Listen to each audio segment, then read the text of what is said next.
Assalomu alaykum hurmatli tadbirkorlar. Bugun sizlar bilan qimmat brend qilish, nimaga brend qilish kerak, brend orqali o'zini mahsulotini qimmatga sotish haqida gaplashamiz. Ismim Hojiakbar, 8 yildan beri marketing va savdoda ishlayman. Shu kungacha 100 ga yaqin korxonalar bilan ishlaganman va o'zimning tajribalarimni, bilimlarimni sizlar bilan bo'lishmoqchiman.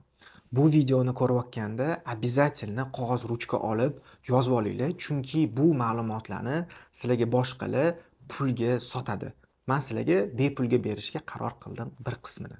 Hurmatli bo'lajak millioner tadbirkorlar, bu videoyimni oxirigacha ko'ringlar, chunki 200-300 dollar qiymatga ega sovg'am yashirilgan. Shu sovg'ani aynan siz yutib olishingiz mumkin. Ko'pchilikda noto'g'ri tushuncha bor. Agar men kuchli brend qilsam, brending qilsam, 5000 dollar, 10 000 dollarga brend yaratsam, chiroyli logotipim bo'lsa, chiroyli dizaynim bo'lsa, men kuchli brend yaratgan bo'laman deb o'ylashadi. Aslida bu unaqa emas har doim. Chunki oddiy misol aytaman. Nike ni logotipini 20 dollarga yasab berishgan. Yoki 20 yillik, 30 yillik oddiy chizib qo'yilgan brendlar bor, lekin odamlar ularni taniydi.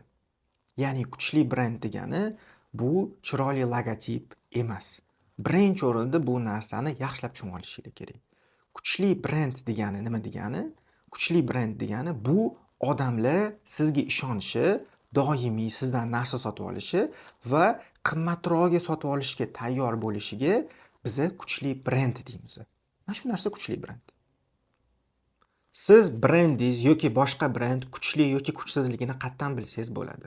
Mana sizga formula beraman. Qarang.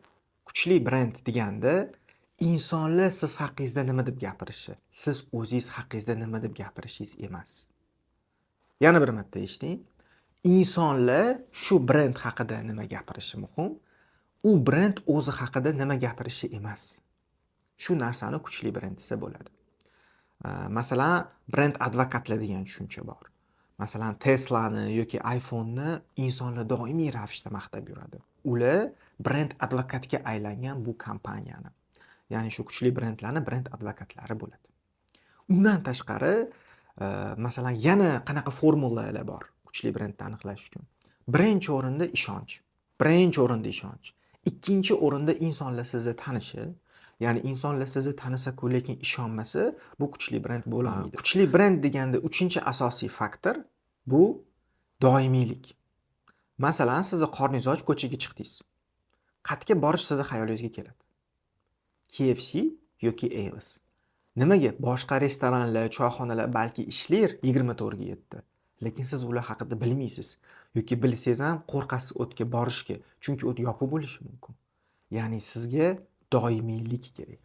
Endi bo'lsa sizlarga kuchli brend yaratishni o'rgataman va bir nechta qadamlar orqali qanaqasiga siz kuchli brend yaratishingiz mumkinligini tushuntirib beraman. Kuchli brend deganda birinchi o'rinda ahamiyat berishingiz kerak bo'lgan narsa bu nima? Bu ijtimoiy dalil. İnsanlar sizga ishonishi kerak, atrofdagilar sizga ishonch bildirishi kerak, sizga odzivlar kerak, sizga ekspertlar, shu sohani kuchli mutaxassislari fikr bildirgan bo'lishi kerak, sizga aytaylik, ko'p influenserlar fikr bildirgan bo'lishi kerak, odamlar siz haqingizda pozitiv fikrga ega bo'lishi kerak. Masalan, dori kompaniyalarini olaylik. Kuchli brend egalari doim o'zini mahsulotini qimmatga sota oladi. O'sha aytaylik, dori kompaniyalar, ularning marjasi juda baland bo'ladi. Bir necha karra bo'ladi. Masalan, dori o'zi tabiiy narsalardan qilinsa, tabiiy narsalar juda ham arzon bo'ladi. Va lekin bizga tabiiy narsalar dori ko'rinishida qimmatga sotiladi. Nimani hisobiga? Chunki ularning brendi bor. Ya'ni birinchi o'rinda siz ijtimoiy dalil, siz haqingizda odamlar nima fikr bildirayotganini ko'rsatib bera olsangiz, mana shu eng kuchli brend qilish strategiyasi hisoblanadi. Ikkinchi kuchli brend qilishi mumkin bo'lgan eng asosiy narsalardan bittasi bu to'g'ri qiymat berish. Siz o'zingizning mahsulotingizni reklama qilayotganda unga to'g'ri qiymat bera olishingiz kerak. Men har doim aytaman, qachon sizning sotuvlaringiz zo'r bo'lib ketadi, bilasizmi? Qachonki siz 30 000 dollarlik Malibuni 10 000 dollarga sotsangiz, o'shanda sizning biznesingiz zo'r yurib ketadi deyman. Ya'ni nima demoqchiman? Agar odamlar Malibuni 10 000 dollarga sotilsa, sirasi sotib oladi. Bugun nozda pul topib keladi. Yer tagidan bo'lsa ham, qarzdor bo'lsa ham topib keladi pul. Nimaga? Chunki ular Malibuni qiymatini bilishadi. Chunki ular o'sha Malibuni komfortini, boshqa rangini, stilini, texnika va hokazo produktni yaxshi bilishadi va uni qiymatini, uni obro'sini bilishganligi uchun odamlar pul to'lashga tayyor. Qachonki insonlar "Men to'layotgan puldan kattaroq narsa ololman" degan tushuncha bo'lsa ularda, o'shandagina ular katta pul to'lashga tayyor. Masalan, insonlar nimaga Rolex sotib oladi soatini? $10,000 ga, $50,000 ga, $30,000 ga. Ular soat ko'rish uchun sotib olmaydi. Ular qiymatini biladi. Ular brendini tushunganligi uchun, ular o'sha birovlardan ajralib turish uchun shu soatni sotib olishadi. Ular qiymatni bilishadi. Keyingisi. Kuchli brend har doim yoki inson yoki ideya bilan birga assotsiatsiya qilingan bo'ladi. Ya'ni o'sha ko'pchilik brendlar o'ziga face oladi, bilsangiz agar. Masalan, Whoop aytaylik, mana Whoop modaga chiqdi, remeshok. Cristiano Ronaldo kiygandan keyin, uni reklama qilgandan keyin sotuvlar karra o'sib ketdi.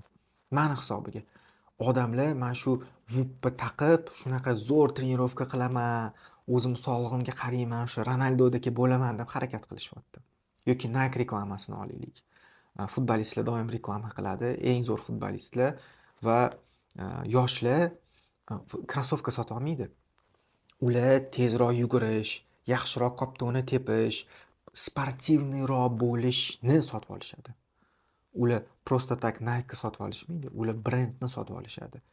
Ya'ni o'sha sizni biznesingiz nimadir ideya bilan assotsiatsiya qilingan bo'lsa yoki inson bilan assotsiatsiya qilingan bo'lsa, sizni biznesingiz nomi aytilganda odamlarning xayoliga o'sha nimadir kelsa, o'sha kuchli brend hisoblanadi.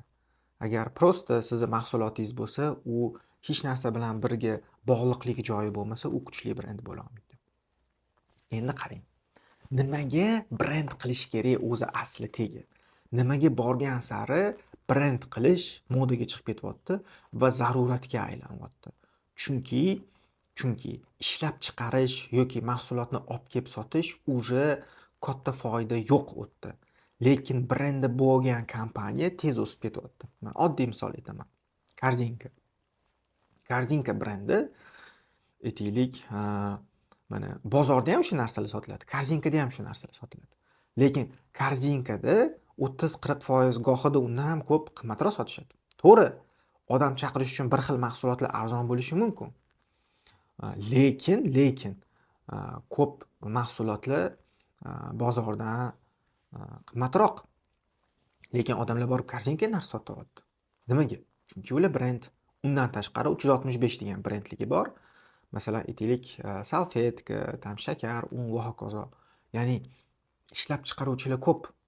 Salfetka ishlab chiqarish muammo emas. Siz prosta stanok olib kelasiz, pul tikasiz, bo'ldi. Pul bilan hal qilsa bo'ladi. Ishlab chiqarishi. Lekin kuchli brendda pul bilan hal qilib bo'lmaydi. Tushunyapsizmi? Ya'ni kuchli brend qilish uchun vaqt kerak, komanda ishlash kerak, o'ylash kerak, risk qilish kerak. Ya'ni har doim ham o'xshamasligi mumkin, odamlar noto'g'ri tushunib qolishi mumkin. Ya'ni siz reklama qilsangiz, qanaqadir katta PR kampaniya o'tkazsangiz, odamlar esda qolmasligi mumkin. Ya'ni bu risk, bu qiyin ish. Shunga brend qilgan kompaniyalar yutadi. Ular o'zi ishlab chiqarish shart emas, ular prosta olib kelib sotsa bo'ladi. Masalan, oddiy misol aytaman, optoviy kosmetika olib kelib sotadigan, yoki optoviy kiyim olib kelib sotadiganlar ustiga 1-2 so'm pul qo'ysa, brend qilganlar qimmatga sotadi. Masalan, brend bo'lib olgan magazinlar bor, o'zini klientskiy bazasini yig'ib olgan magazinlar bor. Ular nima qiladi? Ular o'zini mahsulotini qimmatga sotadi. Nimaga? Chunki ular уже brend bo'lib olgan. Ya'ni qachonki siz kuchli brendga aylansangiz, siz o'zingiz ishlab chiqarishingiz shart emas, o'zingiz olib kelib sotishingiz shart emas. Siz birovdan olib kelib sota olasiz. Siz birovning narsasini o'zingizni katta marjangizni qo'yib sota olasiz. Xulosa qilib aytganda, kuchli brend bo'lish degani bu doimiy qimmatroqga mijozlarga o'zini mahsulotini sotish. Endi mana videoni oxiriga keldik. Men sizlarga sovg'am e'lon qilmoqchiman. Sovg'am bu meni konsultatsiyam. Ya'ni men sizni biznesingizni razbor qilib beraman, to'liq. Bu konsultatsiyam o'zi aslida $200-300 atrofida turadi, lekin men bu narsani sizga tekinga sovg'a qilmoqchiman. Buni yutib olish uchun siz Google forma qoldirasiz. Men описание qoldiraman. O'sha описаниеda siz o'zingizni biznesingizni yozasiz. Va siz shu biznesingizni yozganingizdan keyin men bitta odamni ixtiyoriy ravishda o'zimga yoqqan biznesni tanlab olaman va unga men konsultatsiya beraman. Shunga men bu описаниедagi Google formaga o'zingizlarni biznesinglarni, isminglarni, nima ish qilishinglarni yozib qoldiringlar va xudo xolisa sizlar bilan bog'lanib konsultatsiya yutib olasizlar va men sizlarning biznesinglarni to'liq razbor qilib beraman. Va marketing, sotuv, biznesni masshtablashtirish bo'yicha ko'proq siz agar ko'proq ma'lumot olmoqchi bo'lsangiz, YouTube kanalim, Instagram, Telegramga обязательно подписка tashlab qo'yinglar va o'zingizlarning savolinglarni kommentariyalarda ham qoldirsanglar bo'ladi. Eng yaxshi savollarga men javob beraman yoki jonli efirlarimda yoki video tarzda javob beraman. Keyingi videolarda ko'rishguncha